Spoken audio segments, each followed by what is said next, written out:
The Eagles' trip to Wales ended in disappointment as they lost their latest T20 Blast match to Glamorgan by 7 wickets.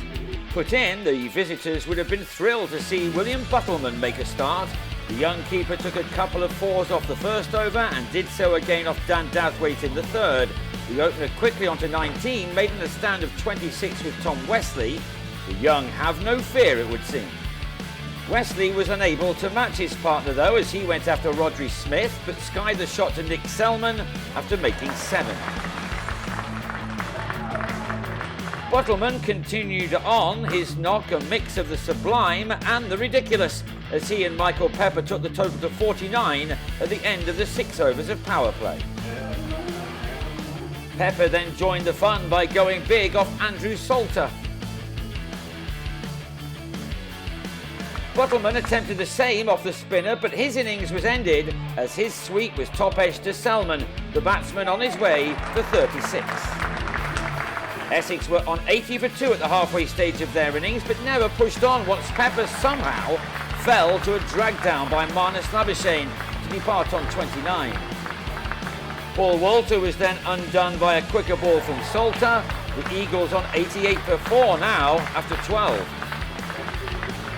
2 boundary-free overs followed before Jimmy Neesham decided he had to press on, this 6 bringing up 3 figures. The Eagles brought in Feroz Kushi for just his second T20 appearance. He made a duck on his debut last year, so this shot must have given him lots of confidence. He fell for 17, nicking a cut off Tim van der Gutten behind, leaving with his team on 120 for 5 at the start of the 17th over. Just when a big finish was required, the opposite occurred. Neesham just couldn't get enough on a shot to release the pressure and was caught in the deep for 21. But a target of 154 surely had Glamorgan on top, especially if they made a good start to their reply, and that target was reduced by 20 in the first 2 overs.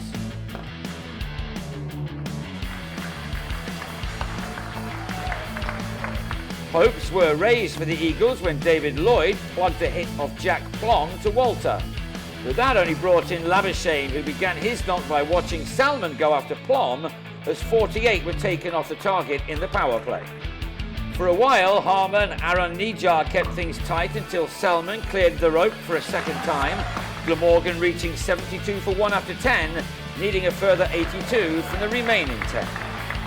Wickets were needed, but both Labuschagne and Selman continued on, with the latter reaching a 50 made from 33 balls.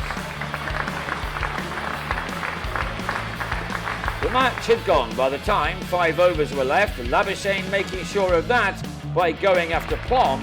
The hosts left to find only 29 runs from the final 5 overs. The wicket of Selman for 65, well held off his own bowling by Harmer, was a little too late. The prolific Labuschagne had eased to a 50 from 39 deliveries, and he now looked to finish the game off. 50 off 39 balls. That, though, he failed to do, as with 9 needed, he drilled Sam Cook to Jamie Porter to fall for 59. But 5 balls later, the match was finished by Colin Ingram, this boundary taking the Welshman to their target with a full over unused. It meant a second loss of the weekend for the Eagles, this one by 7 wickets. They go again on Tuesday at home to high-flying Sussex.